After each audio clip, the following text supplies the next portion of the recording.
right, Daktari, a quick one. Kama ilivyo ibada, karibuni to yet another episode of Daktari, a quick one. Na leo niko na a very, very interesting show and a very, very interesting guest. You know, it's very hard to just invest. One of the investments, big investments in life, it's time and, also resources. So it really beats me when somebody can, invest maybe half of their life or the whole of their lives into something. Yeah, maybe a dream you've always had. You invest time, resources, alafu, all of a sudden, quit. So today we have Dr. Florence. Dr. Florence, the doctor I met online thanks to social media. Never met. I've been meeting her in person for the first time. But she has a very interesting story. And I want you to come along with me to see a story yake. She's a doctor, but she just said, "Leo, I'm hanging the stethoscope. I am done." So let's find out how, why, and, what made her do that? Yeah? What made her take that bold decision? So stay with me. Daktari, a quick one. See you in there.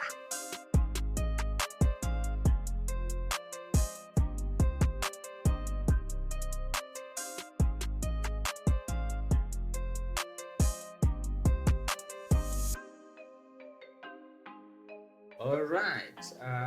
Karibuni to yet another episode of Daktari, a quick one. Kawaida, I'm your host, Dr. Nyadimu. Na leo tuko na a very, very interesting guest by my side. She's sitting on my right. She's beautiful as a doctor. She's pretty, and she has the most amazing story you'll ever hear out here. Okay, you'll ever hear out there. Ikizogo imenichanganya kidogo. Dr. Florence. Karibu to Daktari, a quick one. Yeah, where we talk to medics and we have very long, serious conversations. Yeah. But with a sense Long, of humor. serious. Okay. Yeah. So nikikuchokoza usijam. Okay. Welcome. Meru lakini. Wewe ni Meru, unaweza ni attack na mahasira. Kukata murume. Welcome, Doc. Thank Interestingly, I think you're the first guest I've been with and we've never met in person. Yeah, right? The first time. Yeah. Really? Yeah. Most other people have worked with, people have met before. Really? Yeah. What made you? Online. Nowadays they have this online thing. Yeah. I saw a post you made, that. Yeah, and I read it and I was like, wow. I know. Wow, just wow. So anyway, let's not jump again. Introduce yourself to our very esteemed audience.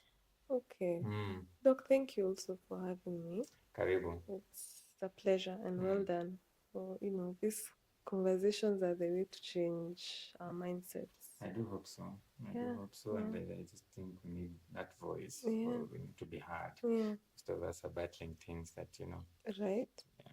At least talking about some of these things inasaidia. The boldness. Boldness. Yeah, the boldness to have a platform for conversations to be had. Yes, because I like to talk anyway. Yeah. And then when I go talking to people randomly, they're like, "Hey, what's wrong with you? You're talking too much." Yeah. So yeah. Karibu. Thank you, Dr. Santi. So to pay intro, how do you like to be known? Yeah. How do I like to be known? I see you on TikTok. You say you call yourself. It's very weird. I usually say, if we were just lucky that we had our parents to name us. Yeah. If you're given the opportunity to name ourselves, ungejiita majina weird sana. Dr. Mrs. Mom. Dr. Mrs. Mom herself. So I don't know. I'm able to pay introduction. Yeah. Yeah. Okay. My ID names are Florence Ngugi. Florence Ngugi. Yeah. Now it's Dr. Florence Ngugi. Right. Yeah. Mama, the doctor is not on the ID. Yeah. It's not on the ID, but as I said, 7 years of med school, I earned that DR. You earned it. And I'm not losing it. Yeah. You're ni permanent mark on you. Once you have it, you have it. Yeah. So yeah, Florence, Lucy, what else? How do I define myself? How do you like people to see? How do you identify us? How do I identify? Nasikia Trump amesema gender ni mbili. Gender ni mbili. I am female. Hakuna mambo ya she, her. Female, hakuna type. Shashe. No. Yeah. all respect to the people who decide to go that direction though. Sasa the Trump amesema Lazima upatie watu space ya kufanya Kenya wanajisikia na life yao. true that. Yeah, so anyway, but for me, yeah, Florence, I say I'm a child of God for sure. I'm a child of God. That's my first identity. I'm a child of God. I derive my first, foundation of an identity from that. I'm a child of God. And so then from there, of course, I don't like saying, I usually say I don't introduce myself, oh, I'm a wife, I'm a mom. But anyway, because those are roles. But you just did. Yeah, I just did. But anyway, they are roles I'm very proud of. They're not who you are. They're not they're roles and gifts that I have. But my existence is not dependent on being a mom, being a wife, being a doctor. My identity is here. That's who I am. Which is I'm just a child of God. That's all. That's it. I'm a child of God. With the roles of mom, wife, doctor, friend, daughter. Yeah. But at the foundational level, I'm just a child of God. I'm here to, live out my purpose and very centered on, living out my will, God's will in my life. Amazing. Daktari, you look very young. Niishia kokobata ama Thanks.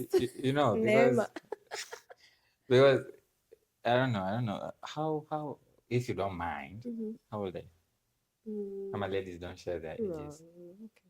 I just turned 30. You just turned 30 in November. Yes. 30 years old. 3-0. Nilikuwa 3-0. nifanye dirty 30 and then I just didn't have the energy. What the hell is dirty 30? Or like a dirty 30 party. I used to be like, when I turn 30, hey, I'll do a party. A big one. Oh, 30 got here. I think I turned 30 in a bathtub somewhere. You know, when people turn 30, they're usually sad. I know, I was happy. I was very content. Really? You were happy to turn 30? I was really looking forward. I remember I turned 30 at, I'd gone for a staycation at JW Marriott. And I don't know, kacha tukwambie nitoke. Acha aseme mtoke. So, initially... Na JW Marriott mtatulipa.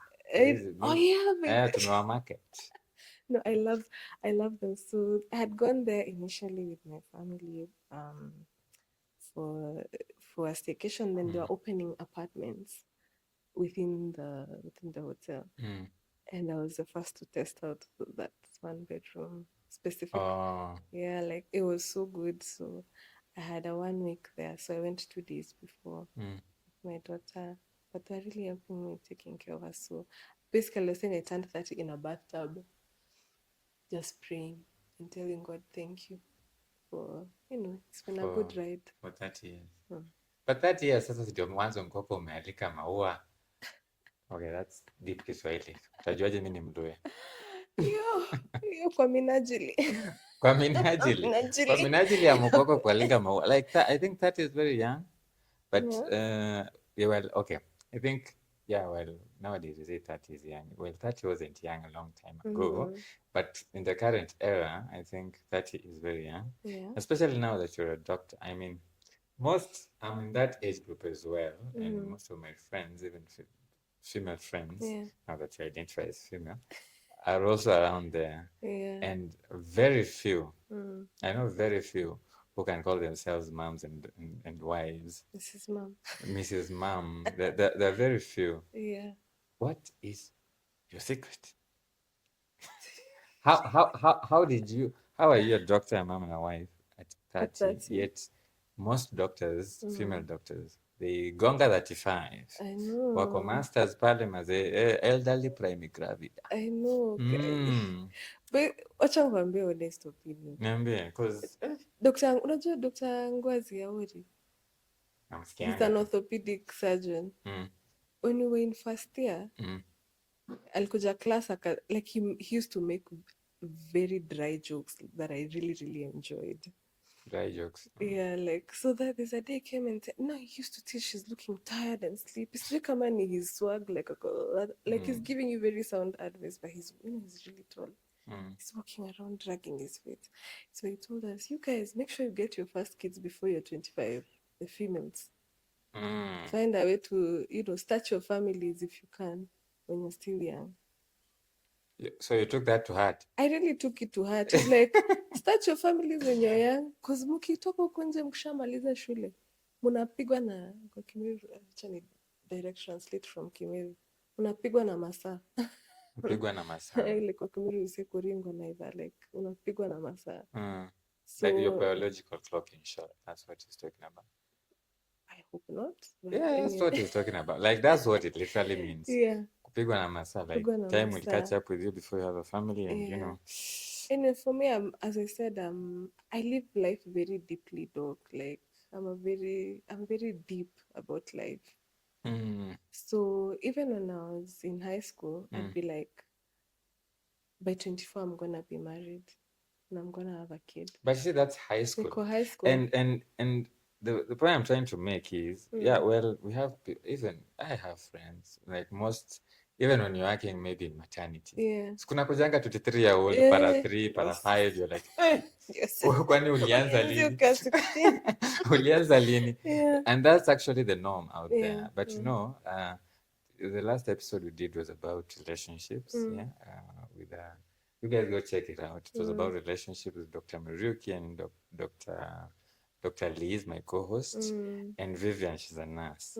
And you know, it was what was coming out was that, you know, hii career itaki mambo mingi on the side. Una focus kwa career kwanza, and then other things come later. And that's what most medics out there are doing. Me, I was an outlier. You're an outlier. So when did you, so to speak, become a mom? So a mom so I conceived in, nilianza kutafuta mtoto September 2017. So wait a minute. Kutafuta? Literally. Mtoto wangu anaitwa Nuru, na kutafutwa. Kuna nuru gizani. Yeah, so in September we were having those conversations. Then he was my boyfriend about, starting a family. This is 2017. Yeah. Okay, I'm trying to calculate how old you are. I was 20 when we met. He was, mimi nilikuwa 22, I think alikuwa 27. 22 years. Yeah, about. Na ushaanza kutafuta firstborn. Yeah, because unajua sasa that's the thing. Because of advice from you said this doctor. Generally,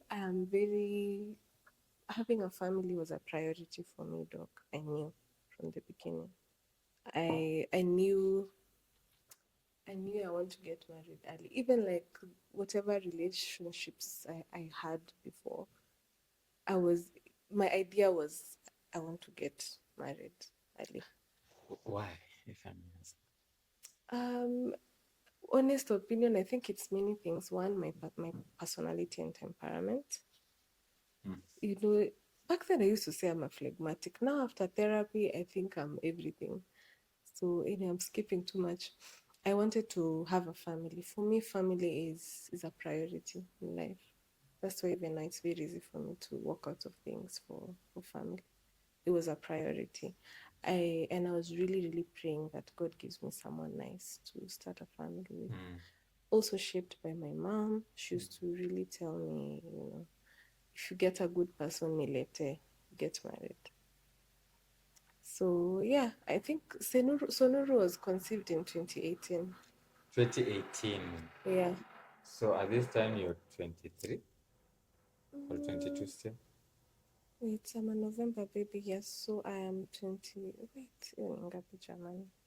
Nuru, your mom doesn't even remember your birth. So Nuru is 6. I'm 30. So I gave birth to her when I was 23. You were 23. Yeah.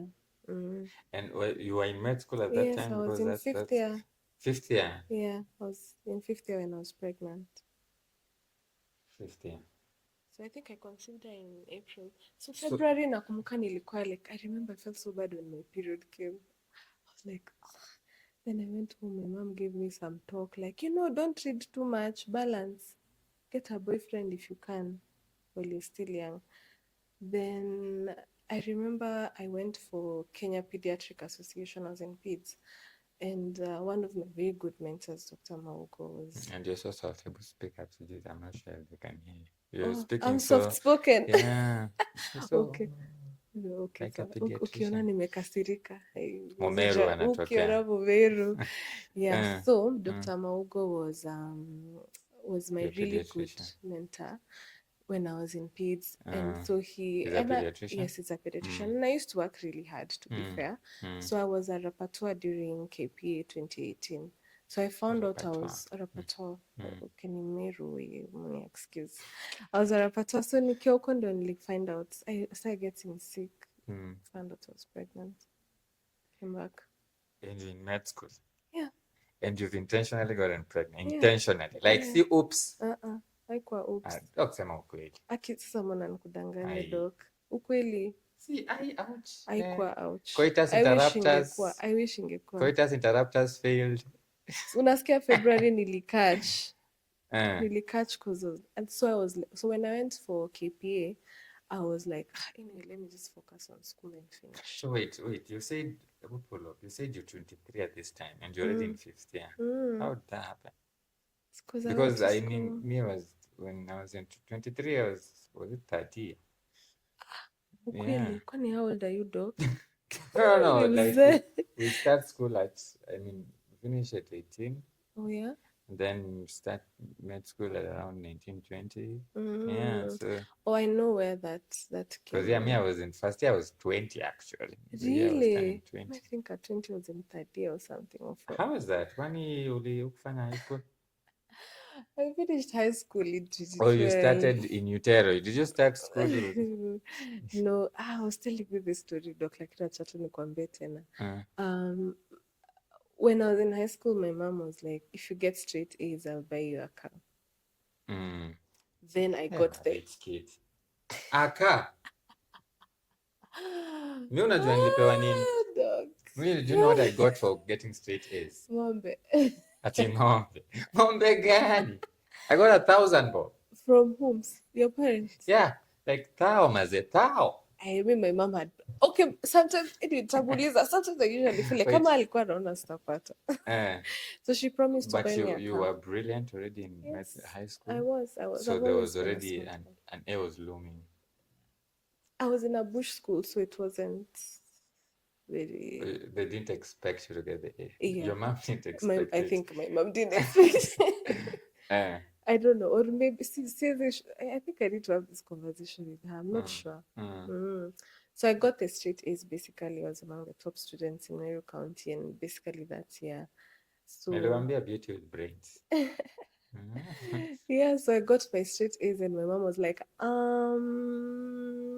actually, I don't think it's a good idea to buy you a car when you're going to school. You will intimidate vijana, you will not get married. You will live a life outside your reality. You will not work hard for your things. Your so mom is a visionary. She gave me a deal. She told me, how about I take you for parallel program instead of... I paid for you. You go to school immediately. So our results come in, I think, March, April. But this is now parallel to med school. But you have an A. Yeah, it's my mom, and my mom is ananipenda. She wanted to, and it was very good of her to do that because she bought me time. Like, she bought me time. That's how you went to med school very early. But you see, at this time we weren't really... This is 2012? Yeah. The wait period wasn't that long, was it? Yeah, because results came in like... You also did 2012. Yeah, results will come April or March. Yeah, I remember very well. I remember it like it was yesterday. It was March or April. It was during election time. Wait. Like the election was on Monday, the results didn't come out on 2012? 2013. No, the results came out in 2013. Elections. Women.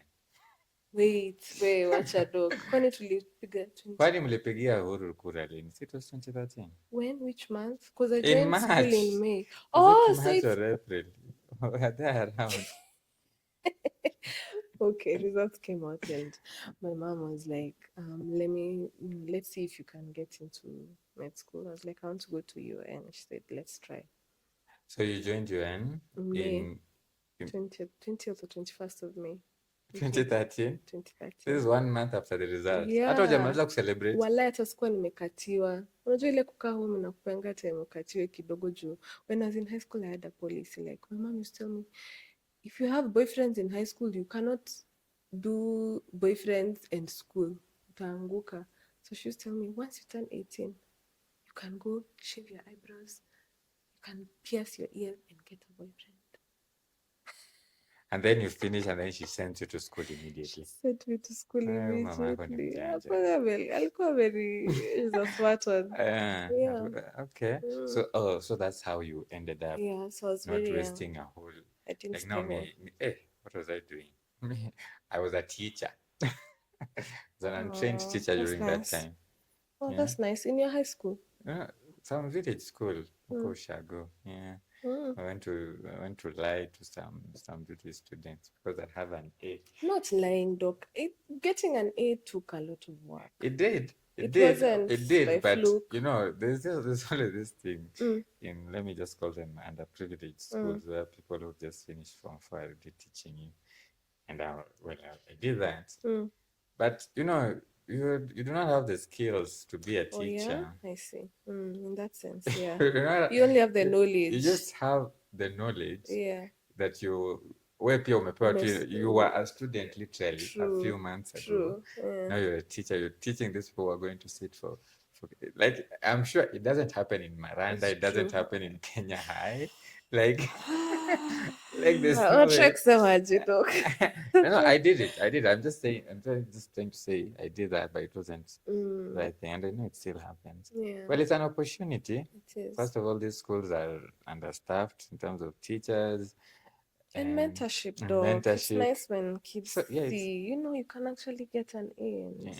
This is how they look. Well, in our school, we had the mentorship part where the guy who got the A would come and work in the canteen. Oh, nice. As they're waiting to go Nyangori. Shout out to Nyangori. Shout out to Nyangori. Shule bab kubwa. Ushago kwetu. Uko na ushago kwenyu? Shemeji wangu. Wait, we're getting to that mashemeji story in a few. Yeah. So, now you're in med school at literally this is 17 or 18? 17, I think I turned 18, just turned 18. I'm a November baby. Wow. Sasa idea iko imetoka. Nilikuwa natumia duka. So hata huko ngoja mambo ya ilikuwa inaitwaje job. Huko ngoja hata hizo mavitu. No, actually huko ngoja ile wa apply course, you could revise courses. I went to school straight. Like I had literally 1 month to get ready, to clear from school, get your cert, get my certs, and start school in May. Yeah, and you did. I did, thank God. I did. Remind me of one of my classmates. She was like a baby. She's too small, too young. But you know, there are people who are younger in our class. I have friends who are younger. Yes. How? They skipped high school?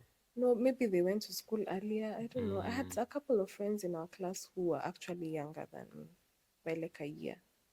So, 2013 you're in med school. I'm in med school. 2017 you have your firstborn.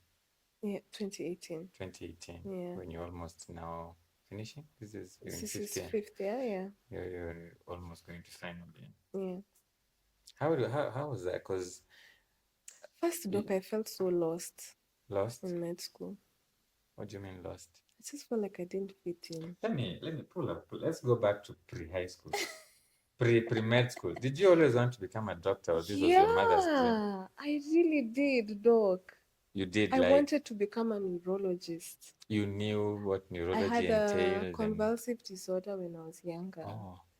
And I used to see Prof. Amayo. Prof.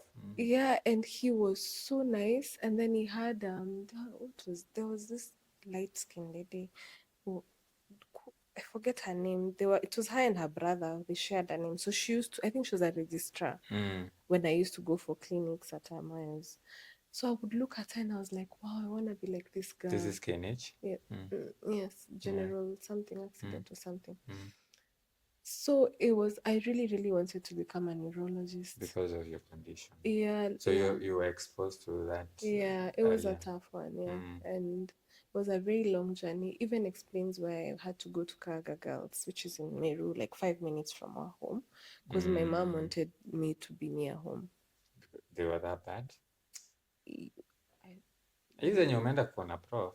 I think zilikuwa mbaya. I even like there's and a time you're moving from Meru to Nairobi just to see Nairobi, there's a prof? time I even went into status epilepticus on my way tukiwa kwa matatu na mama yangu. And then I just found myself in KNH. I do a many intubation, and like I just came back. My mom says I went into cardiac arrest at Nairobi, resuscitated at Nairobi Women's, and then there was a strike, so I was transferred due to KNH or something. Yeah, so it was a really tough couple of years. So I wanted to become, for sure, even now, I love being a doctor, by the way. I really do, doc. Okay, we'll come to that. So you wanted, it's not like your mom. No, initially I wanted to become a cardiologist because there's a girl who was in Meru who was a cardiologist, Lily Mabura. She had written a book. Yes, I wanted to be so you like had her. mentorship earlier. I did, yeah. I really wanted to become a doctor. Then come to med school and you're feeling lost? Yes, I felt so lost. First, I was disappointed. I think it was over glamorized. So I came to anatomy and it was so tough. Like, ni ngumu. Hakuna hata nimekuwa nikingoja kwenda kampo ku have fun. Alafu nafika huko, oh my god, it was tough. I felt very alienated. And then I think our year had a lot of group. Tunapata wase wa Maranda, wase wa Bush. So me, I was the only one from my school in Meru. I felt so alone. I'd just stay alone. Later, me, I was the only one from Nyangori, but there was a guy ahead of me. Lakini ilikuwa lonely. I used to feel like I don't belong to any group. And then I used to stay at some store called Metropolitan. So I used to feel like I don't fit in with the rich kids. You used to stay in Metropolitan? Yeah, it's just outside Chiromo. It's outside Chiromo, okay. So I used to feel like I don't fit in any, because at that age, kids, teenagers, like you really want social belonging. Yeah, you do. I really wanted that. And in high school, I didn't cultivate friendships because I was reading so much. I really wanted to get my A's. Maze, hata funkies kwa naenda, ama nikienda nimevaa skirt mrefu zinafika huku chini. Vijana wanasema nimevaa curtain. But I used to beat them. I used to be like, actually when I finished. Lakini ulikuwa unaenda funky za masomo? Za masomo. Zenye naenda kukuwa number 1, hizo nilikuwa naenda. Si ulikuwa unaenda drama or anything? No. You're going to the boring funkies. Yeah. So I came and I remember feeling so alone. I didn't belong anywhere. I didn't belong to the choppies. I wasn't choppy enough. You weren't choppy enough. Like sikuwa nasoma hivyo vyote. Me, I want to go hang out with my friends in law school. So you felt lost? I felt so lost. Maze, I feel for you. I almost quit in first year, actually. I feel for you, Maze. Because I think for me, going to med school, it was home. Really? I was home. Walai. So nice to hear this. Me, I thought medicine is just a depressed career. No, that's the impression I got. I think it depends on where you are in school and who you're with. For me, I always say I went to Maseno, and that was because I remember when I got the calling to go to Maseno. My people were like, "Hey, Kokote, Maseno is a village university." I remember Steve, my cousin, he was in UN at the time doing engineering. He was like, "Hey, I know some people here," because he had been called to Maseno and he refused to change to Nairobi City. So he was like, "I know some people here. We can change and bring you here." And I was like, "No, this is fate. There's a reason for that." And then I went to Maseno. And we were such a small group. We were to get mature. Our first year class was 72. Wow, 72 that's nice. people. And everyone. We knew everyone. Everyone. All your roommates are your classmates. Are you still in touch with each other? But of course, I wish I came to Maseno. That before I came here, I was just talking to Freddie. One of my schoolmates. Yeah. Wow, that's really nice. Bigger story, keeping up. Yeah, Mm. we're always in touch. And there was Yeah. that when we started in school, there was Community. that community. We were all together, we were all a team. And that made it fun. Yeah. Like we'd play FIFA together, we'd play Must be nice. tulikuwa na you know, class teams for Wow. football. Yeah. Would play, like it was amazing.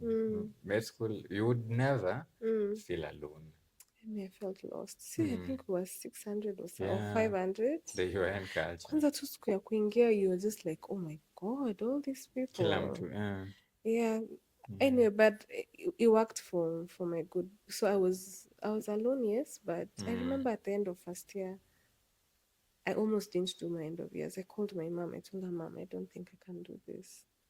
She asked me, Sasa, what do you, because you always wanted to become a doctor. A doctor. So she asked me, so now what do you want to do? I told her, I don't know. She was like, but mommy, just come for me. She was like, go sit your end of years. Na nakumbuka nilienda hiyo exam nimevaa miniskirt. Ilikuwa exam ya Dr. Beda. Umedunga mini bila nini, siulize minini. Nilikuwa nimevaa miniskirt because I was chilling in Unachanganya my lecturer room. ndio usome. But Kwenda, girls used to write marks on the thighs. No, it's because I was chilling in my room. Then I spoke to my mom. I broke down. She told me, just go. Even if you're late for the exam. Oh, go you sit already it. you had already not gone. Yeah. Ulikuwa ushacha. Akaniambia toka venye huko enda hata ukipata 0 ni sawa. But sit the exam. So I went and So already you're saying you found anatomy hard.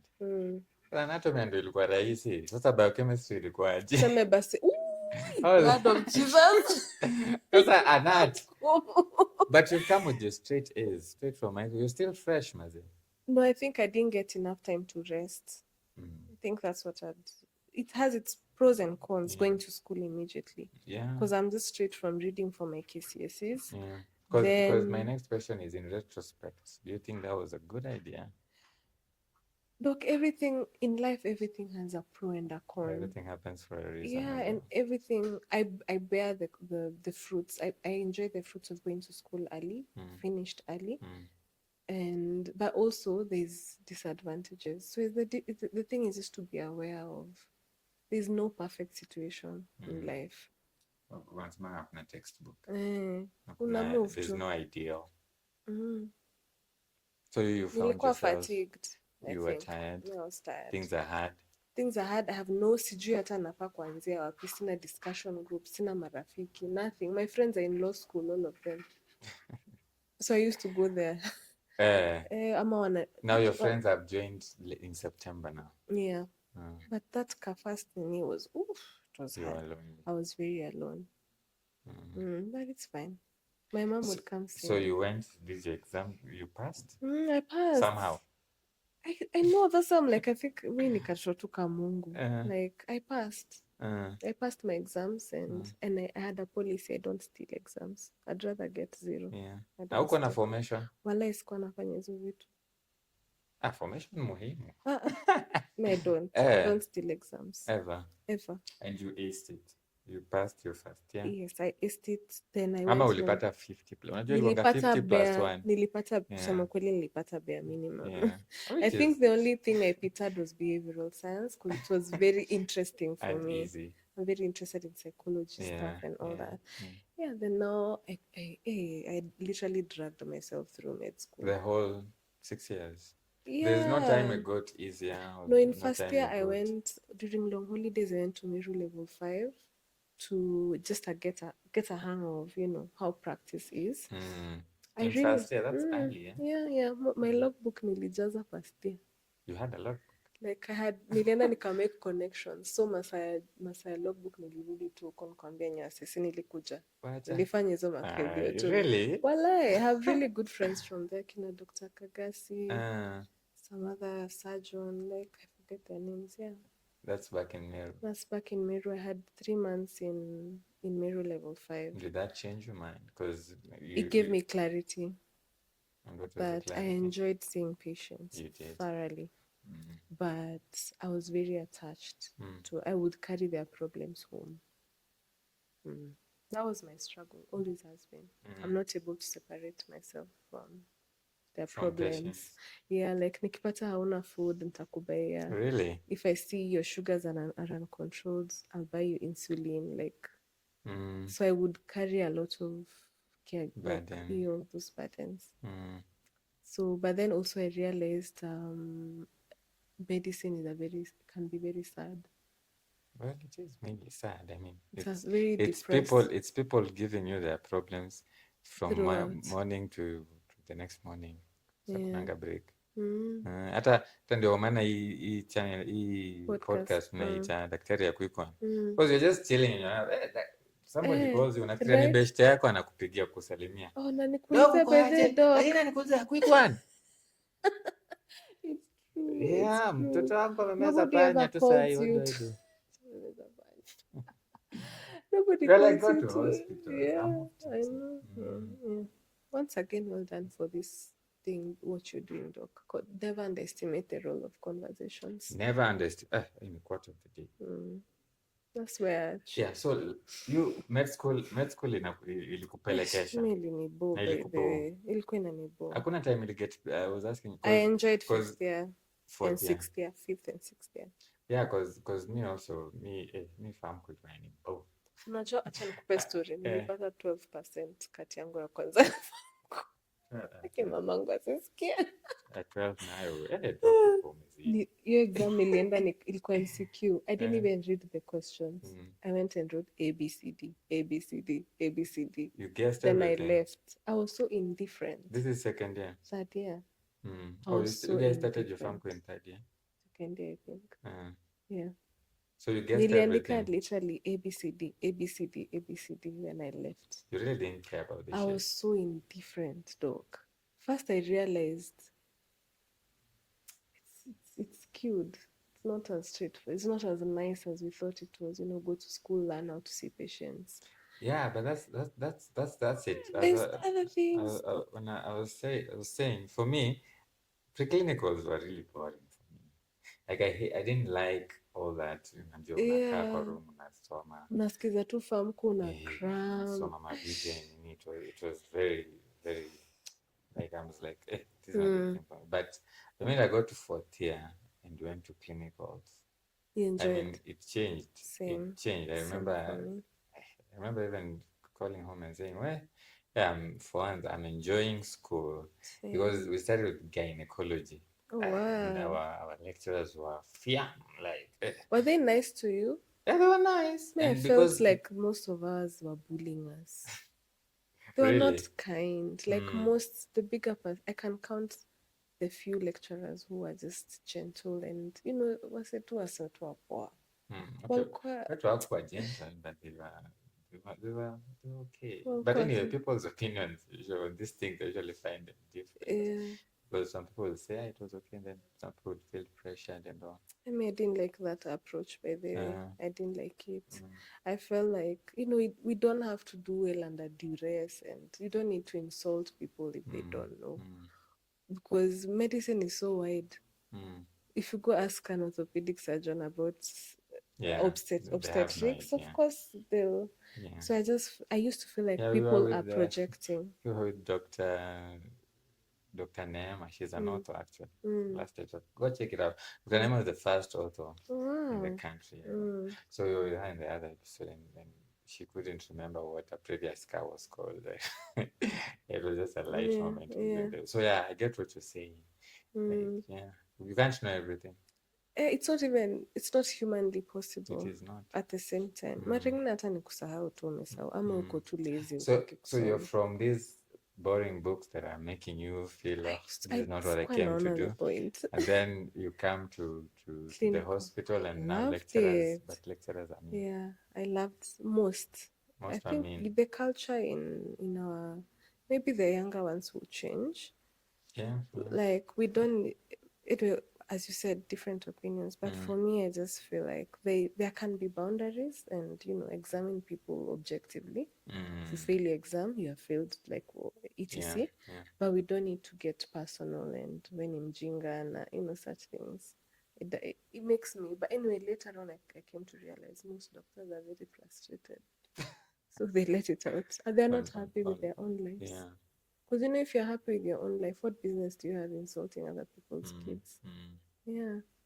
But I actually asked Dr. Oburu this question. Yeah, I loved Oburu. Yeah, I asked him. Doc. So nice. Yeah, I asked. You loved him as your teacher. Yeah, he taught I us. asked him how, because he's big on teaching. Yeah, I asked him about this opinion that students have that maybe sometimes lecturers wanawalemea, and he was like, "Get over yourself. It's not about you." Yeah, yeah. It's probably something. If I'm frustrated at you, it's probably something from.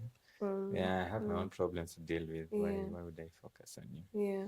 So, Oburu was nice. He gave us some nice realities when I was in Otho. He told us most doctors start out very well and we stagnate because we don't think out of the box. I remember those. He took us to their clinic at 40s. One of the lecturers were very impactful to me, made me say, we don't all have to go through the typical, and also told us that there's no money. So don't get in it for money. Don't get in it for money. He said it again. He said it. Yeah, he told us don't expect money. And it's true. Even now, I say, if my child comes and says she wants to become a doctor, I will work hard to give her an inheritance so that she enjoys. Niende tu afanye kujirock. Even that's the same thing for me. Asifanye for do. Hata mimi na feel like nilijirock too. Like it's a nice experience. It's nice that I know how to do a C-section. I know about the human body. And I'm grateful to my mom for being able to buy me that access. Powerful. So med school, you already decided in med school that you're not gonna practice. No, yeah, I knew. You knew you're not gonna practice right from med school. Yes. So do you regret joining med school? No. Like looking back, now that you're told us you're turning 30. Looking back and now you have all this exposure, you can see that these low. Maybe you now understand yourself more. You mentioned therapy at some point. Yeah. Do you think you would have enjoyed something else more?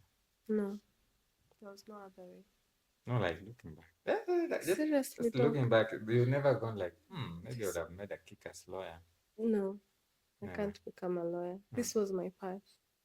So, like, and I'm in full acceptance, even with the challenges. I'm in absolute acceptance of it. I realized that this was my journey, and I embrace it. But now to the topic of the tea. You say this is a journey, but you've abandoned your journey. I tell you, you've stopped practicing. Maneno makali. Daktari unasema this is your journey.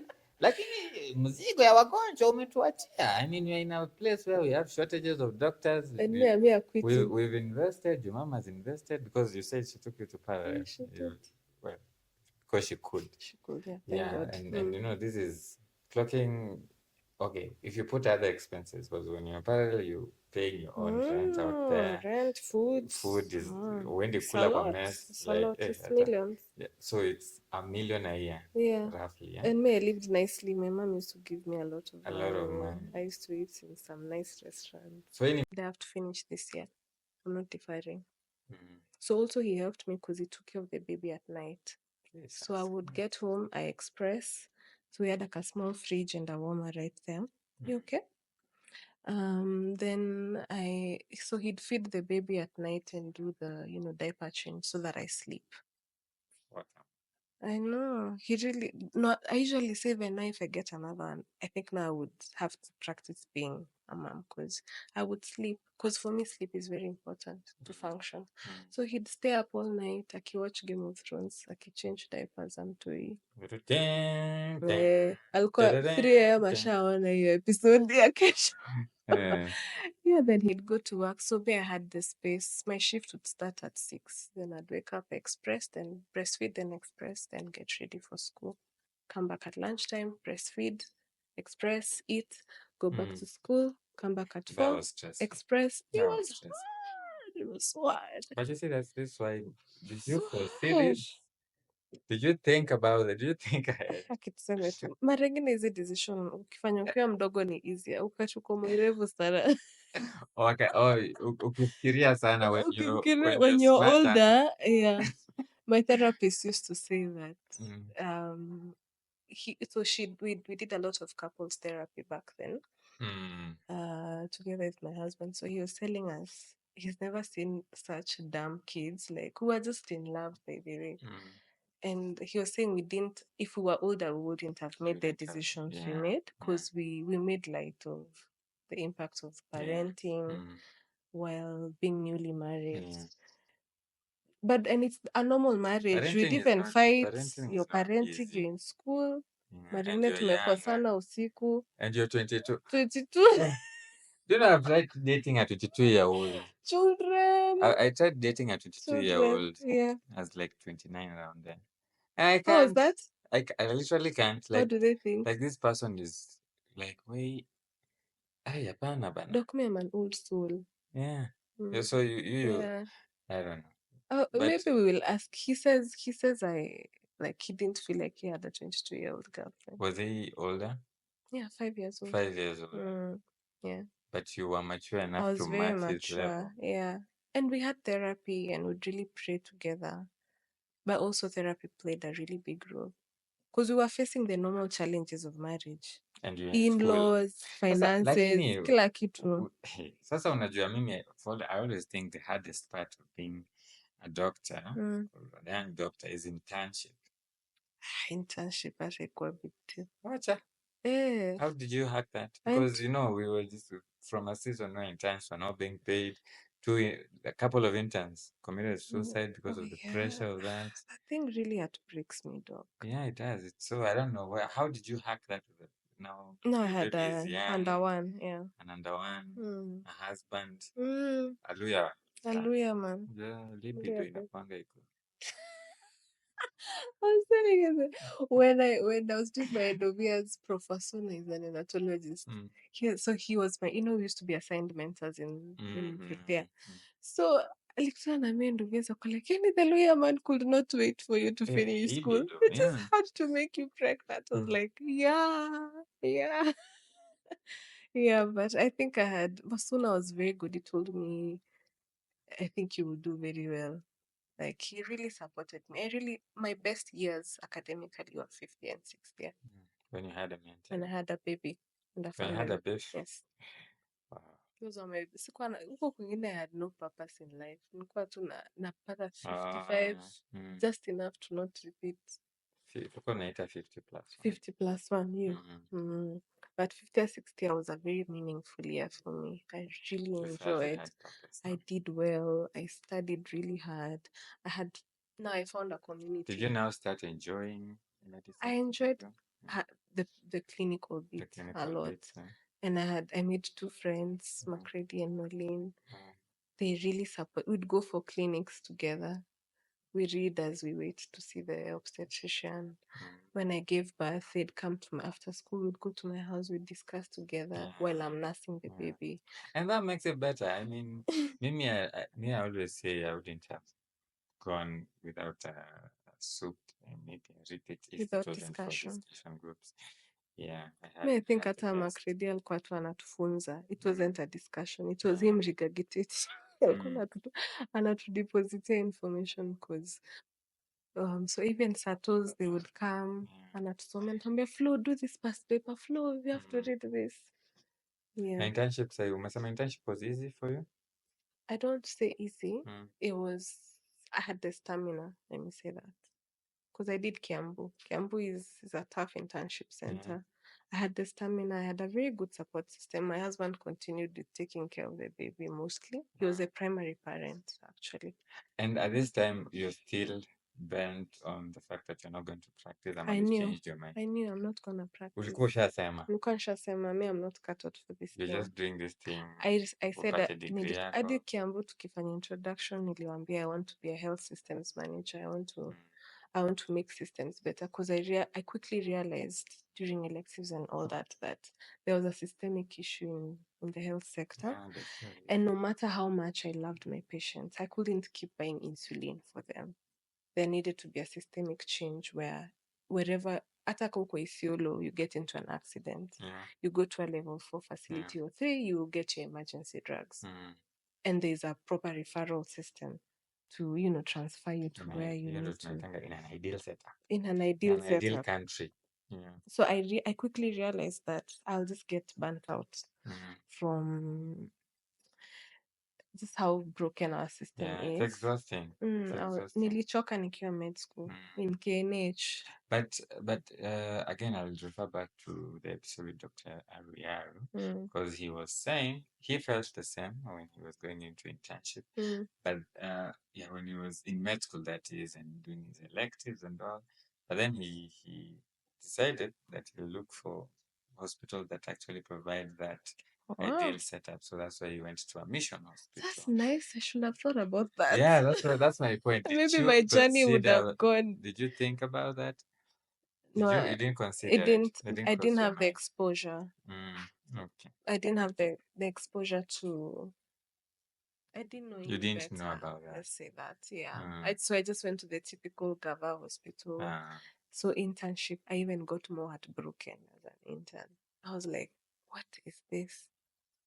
I don't understand. Kwanza during COVID, COVID hit when we were mid-internship. That's why I moved to Mbagathi. Wow. Let's take a short break. When we come back, you're telling us now about your short practice and what you're up to now. Yeah.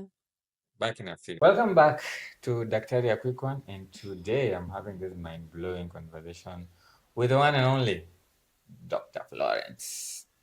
Florence Ngugi. Yes. But I don't know Ngugi is a Kikuyu name. No, it's a Meru. I come from Tigania in Meru, so Ngugi is a girl. But Ngugi was young, in Kikuyu, it's a boy. The mountain.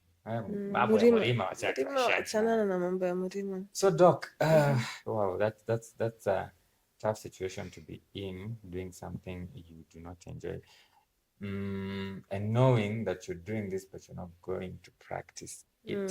Feels like a waste of time, does it? Yeah, Doc, there are no wasted experiences. There are no wasted experiences. Yeah, it's the journey of life. Experience. Unajua mimi naonanga hii kukua emo ni wasted experience. There's no wasted, unless you're there and you know you're not supposed to be there. But you felt that. Yeah, but I said let me finish. I've seen. I was saying on my TikTok today as I was inviting guys to follow to join the live that I know of a guy who quit med school when I was in med school, and I couldn't comprehend why anybody would do that. There's a guy, forgetting his name, but he's on X, and he. Oh, Rema. Yeah, Rema. We discussed. Rema was my classmate. He was. So tulikuwa tunaketi pamoja Famco. So we discussed quitting, but he went through with it. Me, I think I could. I didn't know what to do other than medicine. Because he knew he wants to go. He was building an app or something back then. He knew he wanted to go into He knew he wanted to go into IT. Yeah. So for me, I was like, I don't know what I'm going to do. Or you didn't have. Because I only had one plan to become a doctor. Even looking back, you still do not have. Yeah. Do not have. Because I asked you. This was my path. If you look back at what you would do, there was no you still other have way. no answer. Yeah. So he had a way he out. told me, Flo. Yeah, he told me, Flo, me, I'll leave this place. It doesn't make sense. And I'd tell him I wish I had some, because sasa I was like nikienda naenda kufanya nini, kukaa kwa nyumba ya mama yangu. So I said let me finish. I only had one plan, so I had to go through with it. Tulikuwa Famco na yeye, so I think that day, if I'm not wrong. Yeah. And you know, these are just the stories that we know. I mean, I think there are so many people, because these stories of Nini, I will not practice, I hear them a lot, even some of my classmates. Joab Odubengo, he's a doctor now, somewhere in Makueni. My class, I used to say, Mimi, I'll not practice this. I don't like it. Yeah. And you know, it begs the question of our selection criteria. When we're joining med school, do we really know what we're doing? Yeah, and KCSE results just came out a few weeks now. Yeah. And you know, guys will join med school. Yeah, it's true. And guys will feel though you're feeling. The way I felt. Not for one 6 person, years. not it's just a long time. That was a lot. Yeah, but I found purpose when I got a family. When I started in family, I didn't feel like I was just going through life because at least I was doing something I wanted to do. So the thing you wanted to do now is the family. Yeah, that's my number one priority. Is family. So now you're doing family. Mm, Kwanza, before you tell us how you're doing family, mm, a full-time job, yeah. tell us about your stint in medical practice, internship Mm, in Kiambu. yeah. Then midway through COVID, um, I don't go into the details of how COVID was being handled there, but I think I'm very radical with if I don't agree with things, I'll say it. So I didn't agree As with we it. all should be, Gen Zs wako hivyo Yeah. sana. So I was like, there's no way you're gonna. I'm first in line in handling COVID na sina PPEs. I'm not gonna go in.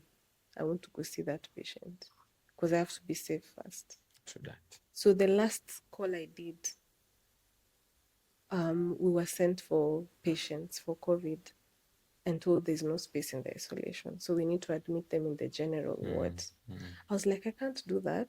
I have patients with severe People who are illnesses. immunosuppressed and things. Immunosuppressed. I have crypto, I Akipata have COVID, wase TB, I wako na have DM. DM. Kwanza it was very bad Kwanza on we people had a with full DM. ward with DM. I'm like, Yeah. sasa nieke mgonjwa You know, hapo. DM, HTM, they used to get COVID and they're And gone. go. They're Yeah. gone. So yeah, Exactly, in your doc. right consciousness, you And I was wouldn't. like, I'm not gonna admit. So I went, it became an issue at night. I was like, I'm not gonna admit that patient into the ward. Anyway, they were admitted eventually. You know, sometimes it's weird to beat the system. But that morning, I drove off, and that was the last time. You left Kiambu? I went and spoke to our internship coordinator. I told him I don't agree with what we are doing. But he said, oh, it's politics. I said, but you guys should stand up. Our consultants stand up and say no. But then and I quickly realized, not everyone is radical about these things. So I was like, actually, I went and spoke to one of my PID's head of departments. I was like, I don't think I can do this. It's too hard on my mental health. Like, I go home every day knowing like I'm causing harm. Yeah. I said, no, if there's COVID and it's here, let me go where there are structures. So I did my research. I was like, oh, Mbagathi looks like they're structured. So I went to the board and told them I want to transfer. And if you don't transfer me, I will leave this internship here. And they transferred. They transferred to So Mbagathi. you're quite resolute in I your am. approach. Yeah. So I had a time of my life in Mbagathi. Mbagathi. Dr. Gituma was so good. I really enjoyed being a doctor in Mbagathi. I even got COVID like 2-3 times, but I didn't feel bad about it. Because hiyo ilikuwa tu bahati mbaya. Yeah, because you know you're doing the right We thing. were doing the right thing. Yeah. And that's the fulfilling part about medicine. Yeah, I miss that sometimes, doc, to be honest. Yeah, I do.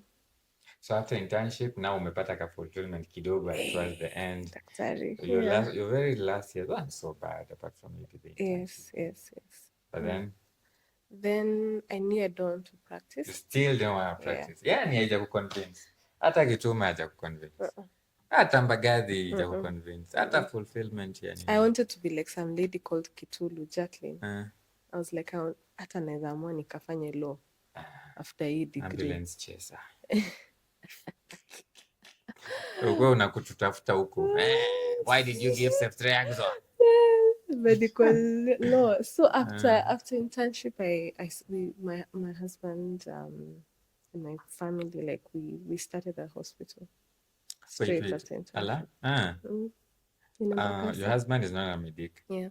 Your family, then other doctors, no? No, my uncle, but he's in Germany. So they, like, where is the investment?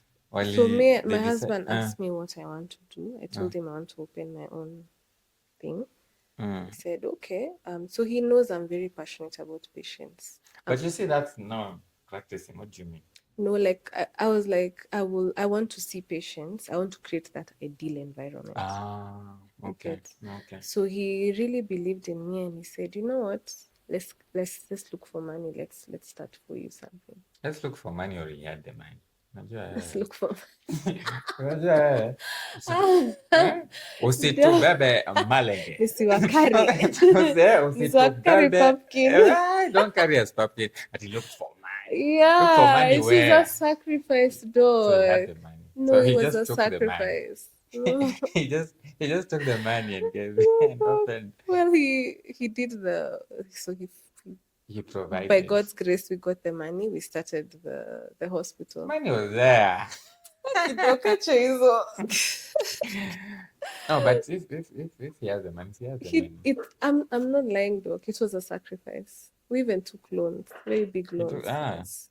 Then hapo alinitafutia do Hapo kusema ukweli. alitafuta. Yeah. Yeah, and then you open a facility. We opened a level 3, was it A or B in Embakasi? Mi zima level hata naelewanga quick. Level 3 means you have Bed inpatients. capacity less than, is it 20 what? 25? But I'm that's getting it right. inpatient Yeah, it has theater? a small, yes, Minor theater. procedures. Yeah. Oh, minor theater. Yeah. Okay, business is It's tough. in my experience so far. Business is not easy, and I was even asking guys how they do it. It's tough. It was a tough one, to be honest. Then I had also applied for a job with Nairobi County when I was an intern, but I didn't think I'd get it because I didn't have my license when I applied. Some doctor in Bagathi called Kanjama told me, you apply. So by the time they were calling us for Nini's, I had finished internship, my license was out, it took long. So by the time I was going for my interviews, I had documents. So, and this is that time of COVID around? Yes, really end of it's 2020. They were really looking for doctors. Yeah, so it was NMS. So I got the contract while I was midway through business. I was very conflicted about it because I was like, the clinic was up and running? Yeah, it was. It had been up for like 6 months. Okay. Yeah, so, and it was doing well. It was doing really well. Yeah, I think Embakasi is a nice catchment area. It is. It was doing really well. We actually, even financially, it was making sense. Yeah. Okay. But so now, one of my friends wakanambia, you just take it. So I was working in one of the facilities in Tasia Kwandege. That's really near where you is. Yeah. So, but then I would only go to the facility at 6, like after I'm done with Tasia. 6 p.m. 6 June. So I would be there until 10. So I'd go home very late. So my husband again was a primary caregiver for our daughter. Because me, I was in business and so did you had somebody else? Yes, there was another doctor, Dr. Floria, shout out to her. So she was also going through a hiatus in her career. She was transitioning to do her master's abroad. So she really put in, now during the day when I wasn't there, she was now the other person. She was seeing patients. We had clinical officers, nurses. She was supervising them. She really did a lot during the day. And even like we would just alternate. She really pulled a big weight of that facility. Shout out to Floria. Thank you. Yeah. Then NMS kapshinda kubalance nini? Sasa hata si NMS. So in Tase, again, I'm very passionate. The people who have seen as my patients know, like I see my patients with all my heart. So I built a very nice... As you all should.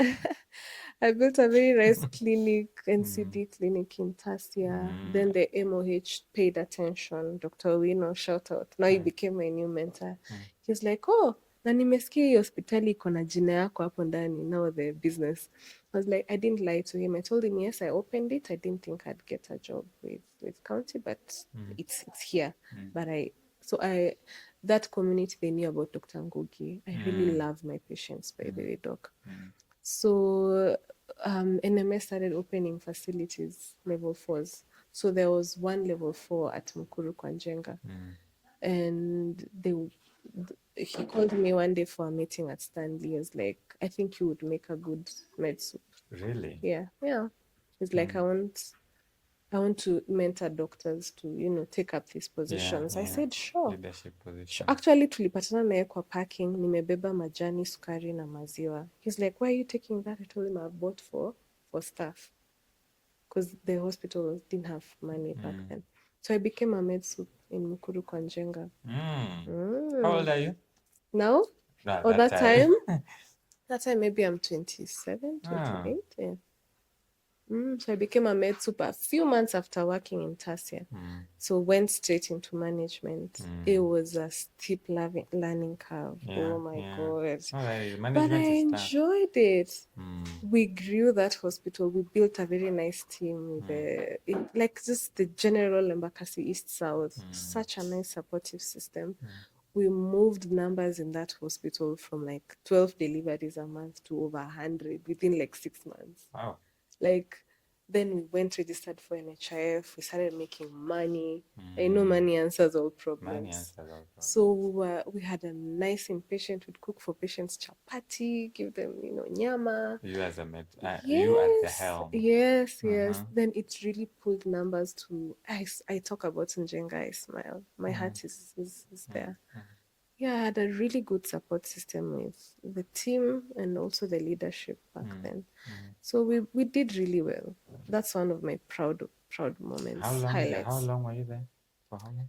So almost 2 years. So now at some point I had to give up the business because now I realized I couldn't divide my heart. Then again, my husband got a job, had to go work outside the country. So something had to give. So your daughter now? So didn't have. Yes. I tried doing it alone for like 6 months, but we realized now we were neglecting the baby. Because I would get home late because I have to go to my Gava job then. The business. So we dissolved the business. Actually, we took all those things. We spoke with my husband and we took all those things. We donated them in Meru to hospitals and we donated in Meru, like just random places. You didn't think of maybe selling? No, it was a very painful part for me. Someone. I felt like I was giving up on my dream. So me donating them to charity in a way healed me. Because I was like, at least the dream lives on somewhere. Yeah, because we didn't go into the business for money. So wait, so you're in Mukuru and you're doing well. You're enjoying yourself. I could beat my own drum, dog. We did well. I was telling guys who are about to join med school. Yeah. Like if you think you can handle the pressure of medical school, just go through with it, because once you're done, the spectrum is wide. Absolutely. You can do so many other things. It doesn't mean that kazi yako ni kuona patients. Not everyone is to treat patients. We need leaders. We need, and me, I think I'm a leader. in politics. We need people in other fields. And I was talking about Dr. Amanya. I did a podcast with Dr. Amanya, the very first one. And he's in aviation. Like he's doing aviation medicine. I did a course in aviation. You did? Critical care aviation. Yeah, that's what I did that after before I started, while we were working on the business. Yeah. I went to Phoenix Aviation at Wilson and did a training because I thought now I want to be a flying doctor. But anyway, while I was in class doing that course, I was only thinking about starting our own hospital. So at the end of it, I was like, you know what? This is not what I want to do. Let me go start a business. So, because I understand you're in NMS, it's a PNP? No, that time it was a 3-year contract. So again, now government changed. When did Sakaja India? 20? I would guess. No, you didn't even know when 2024, 2022? The Dimples came in August 2022. So now I was still in Jenga, and I think the hospital had done so well. Everyone knew about Mukuru Kwanja because our numbers shot. And the community, even the MCA, the MPs, like everyone was like, wow. MP wako ni Babu? Mawade. Oh, okay. Yeah, that hospital was doing well, doc. It was doing so. Our numbers were like, we were like a private hospital in the slums. I looked for partners. They would come fence for us. Nice Forget things. the point. You were doing well. Nice things. Why did you stop? No, I didn't stop there. I got a job. So Sakaja came in, appointed a new. So at the point I was resigning, which was last year in October, I was the technical assistant to the CEC Health, Nairobi County. So I was called from. So we had I was called, we had a conversation, we're like, oh, there's a new CEC coming in. She doesn't have a medical background. She needs help. Well, not, I don't want to say she needs help. I always say those offices, you put someone in CC health, should be a medical No, background. to be fair to her, I think at a CEC position, it's policy, and I don't want to. Wacha tu nikuwe msichana anajua Mungu. Anyway, I went. Mimi adombembeleza. You see what Naomicha did at the Ministry of Health? Yeah. I mean, you need to understand what you're leading. Yeah. You can't be a fox leading lions. It's you true. can't be a sheep leading dogs. I mean, So no, that's why I went to help. so you went to help. Yeah, which is also not bad. So I said bad, yes, you know? because of what we had done in Jenga. I was like, wow, now we could do this at a bigger scale, because I knew health is devolved. This is 2021 July. Okay. Or 2022. Wait, no. You said 2023 July. Okay. See, Sakaja Alingia 2022. Yes. So 2023 July, there's a reshuffle in the cabinet. So there's a new CEC. Come I'm like, sure. And she's very young. We are like, she's 1 year older than me. She's 31 right now. So it was for me, it represented an opportunity to go serve at a bigger capacity and replicate that whatever we are. And you're already on the ladder up anyway. So it was a nice opportunity. I jumped right into it. Tough space, very political. I understand why health doesn't work in this country. It's man-made. There's very many dynamics to it, to that systemic failure. It's when the system is alive, the system is human beings. So there was a lot. I was very excited, but I was very disappointed when I got there, because I quickly realized, to excuse them, like, the political class, they have to work out the politics while still delivering on to their citizens. So for me, I feel like I wasn't sikwaneza to reconcile that you can have the capacity to do better and not do it. So is this like similar to what happened in Kiambu? On a bigger scale now, because at county level, it's affecting and I was all sitting the in that office. I was seeing everything. Like you get a bird's eye view on all the almost 200 facilities in Nairobi County. You can see the cracks. You know what the problem is. Yes. And you know what the solution is. And there are people who have solutions, but you find most of the ones who have solutions and the system pushes them out most times. So for me, I was quickly really stressed about being in such a position and being helpless, not being able to do what I'm supposed to do. There was a lot. I don't want to discuss details, but we should discuss details. It was me. I was so sad. I even got depressed about it. It would give me a lot of anxiety.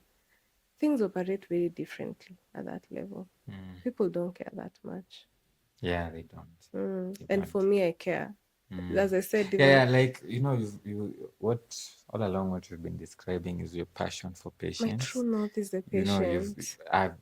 I also think I care about patients, but I've never bought for a patient insulin. I used to buy for them. And I've seen patients who need it. Yeah. But I've never been like, okay, I've told people to change to sedate patient, but I've never been, all that, because the notion is always like, sasa ukianza kusaidia moja utasaidiaje wote. Yeah, that's the thing. Yeah, and you also understand that these patients, the system is failing because of the government. There's people refusing to, of the government. So, if you're that person who wants to go out of their way, if you can dig into your own pocket and sort out a patient, I mean, that means hapo juu ungeweza, because you can see the money that is meant to go there going into someone's pocket. Or yes, absolutely. Like you can see even how people get positions. Yeah. It's not so much the right way. Merit. Yeah.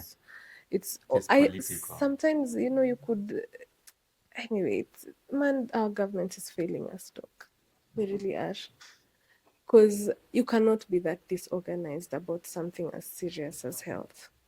You cannot. And the thing is, there's partners, there's people willing to even plug in. Yeah. But now there are systemic man-made problems failures. and man-made people bureaucracy to enrich a few and ignore the core business of the day, which is to solve the patient's problems, which is to ensure there's basic drugs. So you're saying when we say let's make Nairobi work, we're just...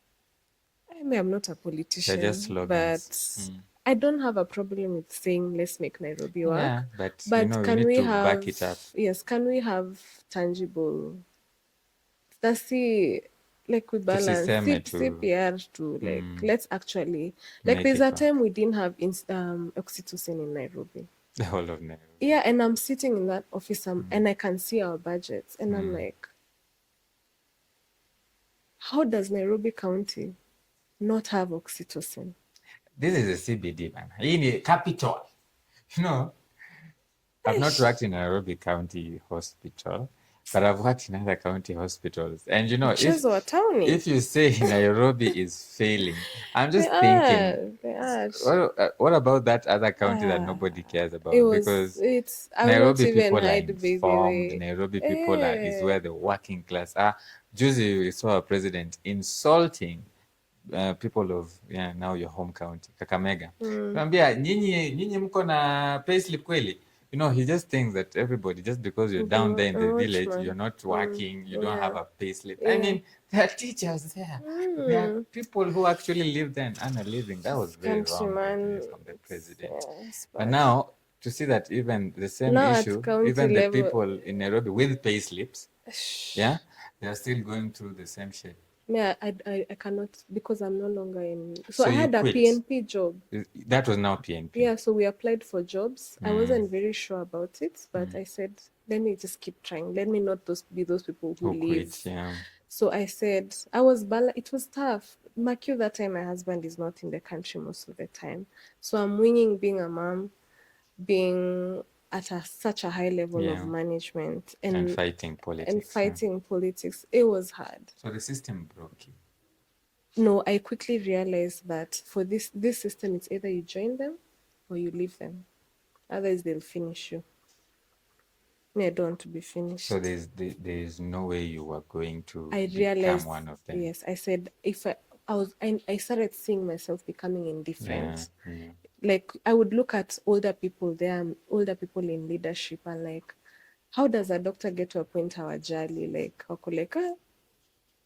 Most of us are there. I mean, the counties. Wagonjwa si wangu. And I've gotten that advice, by the way. I didn't want to get to that point. I've gotten that advice even from consultants, and they tell you, doc, just do what you can. Because you are frustrated, you're calling a consultant, you're like, hey, doc, imagine hakuna CT scan. What do I do? Doc, do what you can. If kama hakuna CT scan, that is not your problem. Write in the file that you want a CT scan, it's not there. Exactly. Now, it's my problem. You see, you're at that level of management. That should be your problem. But if people are at that point, it's not their problem. Whose problem is it? Usingizi. Maze. Hata mtu anasema ajali. Ataenda Aga Khan na Nairobi Hospital. Hapo mimi siwezi, baby. I was like, no. So that's why you resigned? The real reason I resigned, it's many things. Because if I'm in medicine, my purpose is to serve the patient, especially at the systemic level, to hone my leadership skills. And that's where we need the best service. Yeah, I then went for my master's, started an MPH with AMREF, just to get a better understanding of, what I'm doing, because now I'm in management. I was like, at least that university offers me evening classes. So I would be in school also, and I'm still doing the 8 to 5. So I quickly realized that I cannot change a system on my own. It's broken and it's kept broken by people. And I tried. I realized it was either I become indifferent, nikwe, mi nimefanya pati yangu, mkisikia mtaki kununua dawa ni sawa. And you wait for your salary, your 6 figures. I was like, no, I can't do that. Then also I was beginning to see that I'm neglecting my daughter because the job was very demanding, a lot of travel, I'm out of the country, and her dad is also not around. So budget kubwa inafaa mmalize. Dona ameleta pesa. Bana, hii pesa tunamaliza aje? Wacha tujifanye tunaenda Tanzania ku I benchmark. was always away. I could, or my husband comes back and I'm not available because of course me when I'm somewhere I give my all. Mwalimu mwanaume mluya bana libido.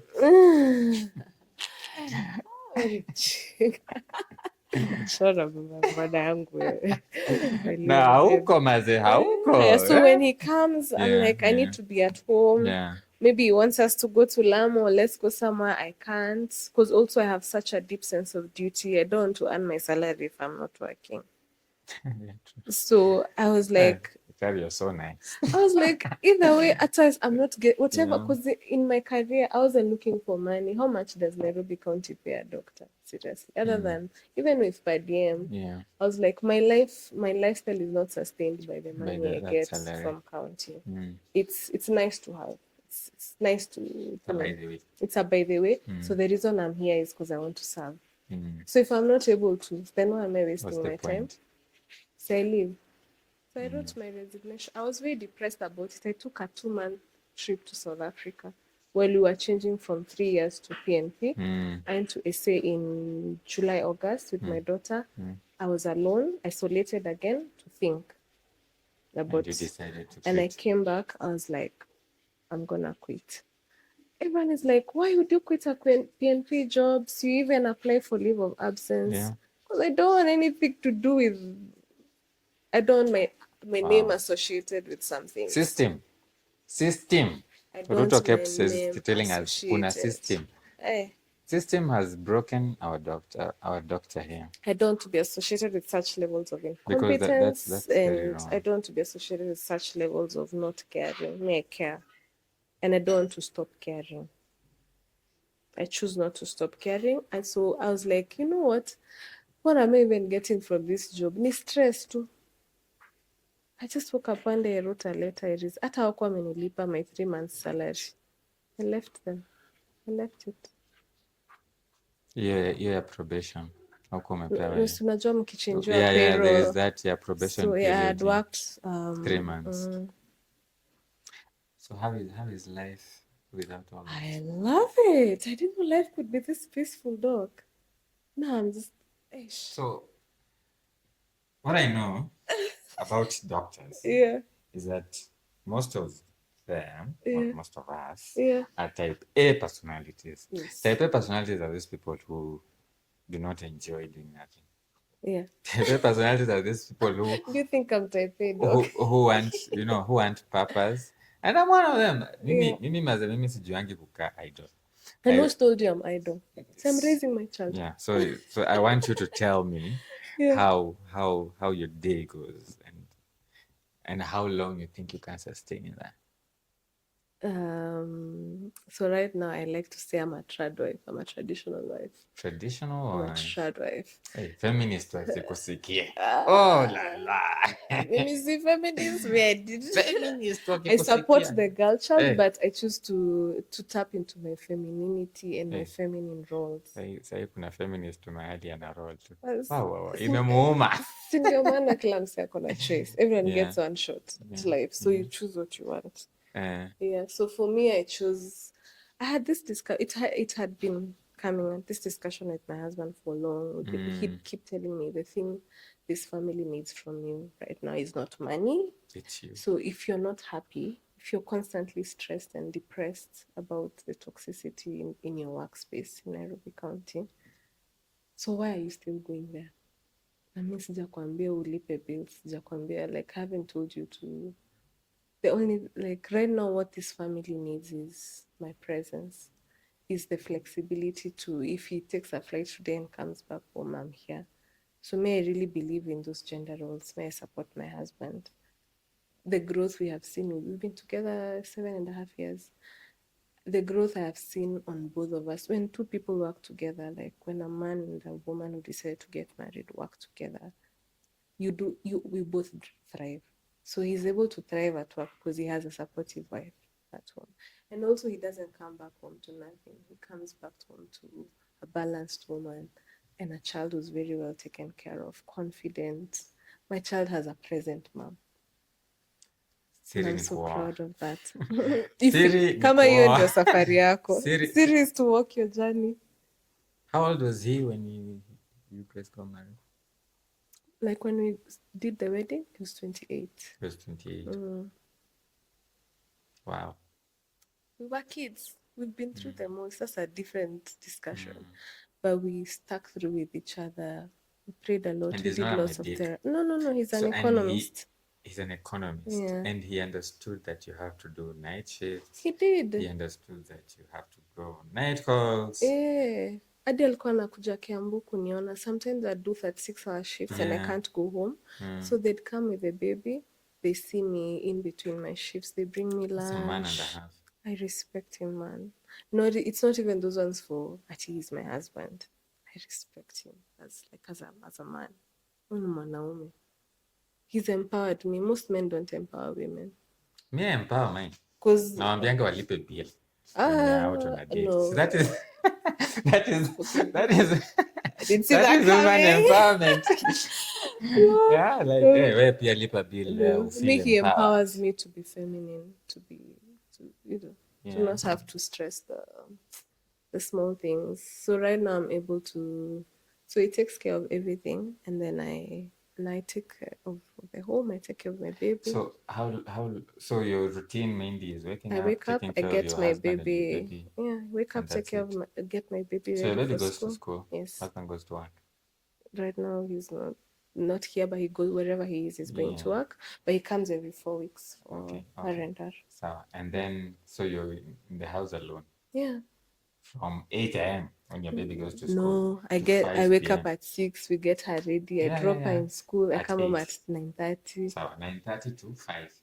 No, I pick her I leave the house at 2 to 15 to 30. Oh, those are not very many hours.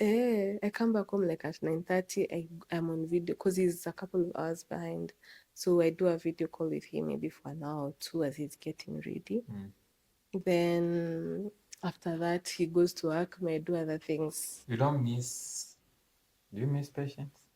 I miss, sometimes I get those moments. I'm like, I wish I could see patients. Also community, when you become a housewife, you lose touch with, all those people I thought were, work friends. When I resigned, the first month people call you. Sai tumeingia sijui month 4. Nobody remembers you. Yeah. But then also, as I said, I'm already trained in solitude. Like, nishakuwa peke yangu. I don't mind. So how long do you think you can sustain this? Because your daughter will grow up. Amma will have another I'll get more kids, God willing. Yeah. So you're not going back? For now, no. Until I intend to continue doing that until my kids are mature enough to be able to not need me a lot. Is there like a guilt you feel about quitting a job when in a way it needed people? Like we are in an era where we need our doctors. generation, Yeah, sometimes I we feel need Gen Zs to stand up, millennials to stand up against these dictatorial regime. Yeah. Do you feel like you betrayed us? Like I saw somebody saying Raila betrayed us, but I don't think he did.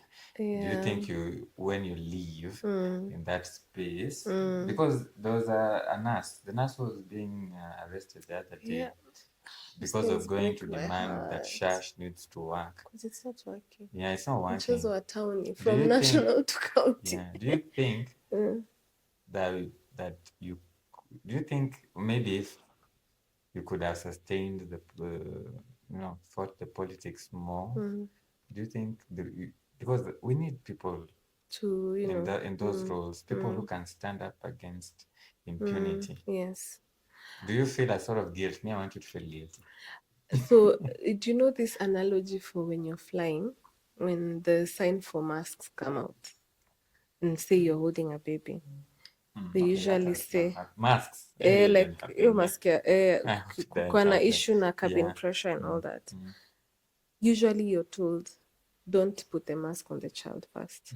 Take care of yourself. Put it on yours first. So, and that goes against the natural instinct of every parent. You always want to save your child first, because that 1 minute of fixing their mask could gives you hypoxia and you Yeah. start getting confused and all that. Mm. So you'd rather fix yours. Then, And then, so the reason I don't feel guilty is because I know when I was there for those 5+ years I gave to my career, I did it with all my heart, with everything I had. I gave my best. And when I got to a point where I realized I'm not able to give my best anymore, I realized I decided to put the mask on myself.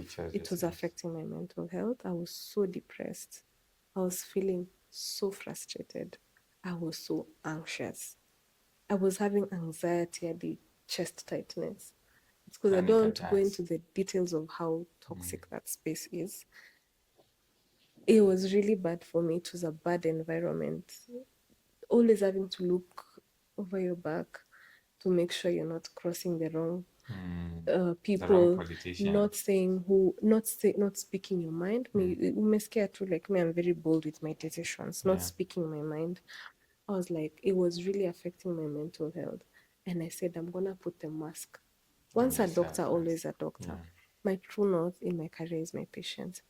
This is me stepping back, putting a mask on myself, taking care of my own, because as I said, I had neglected my child and my husband.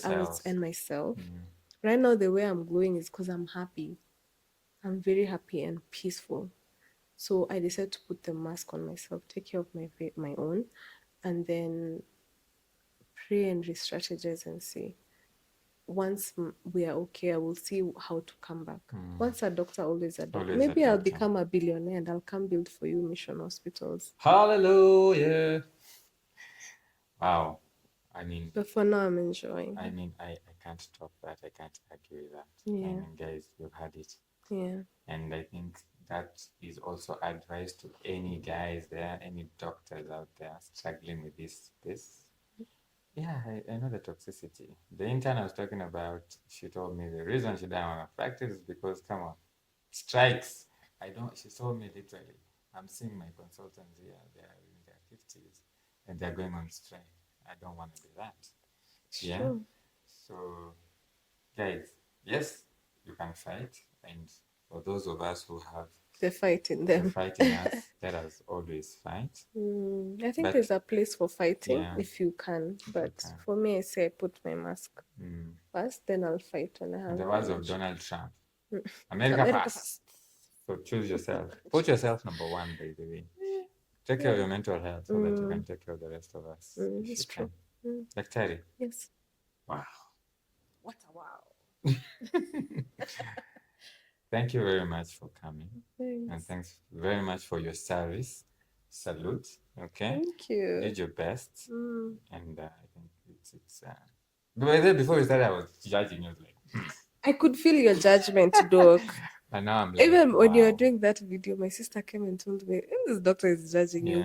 But also, as I told you, I didn't fit in. I don't fit in. I'm not a regular doctor. Now I get it and I'm like, wow. Yeah. No more judgment. No more judgment. I mean, for what you've done, it's amazing. You have the capability, the capacity, and take care of yourself, and we'll wait for you. Yeah. Come back. Maybe I'll become a billionaire. We will try and fix the system. And once we do, these are the people, guys. Call me. These are the people to make this. Sahi, wacha nileo watoto wangu. Also, being a present mom is underrated.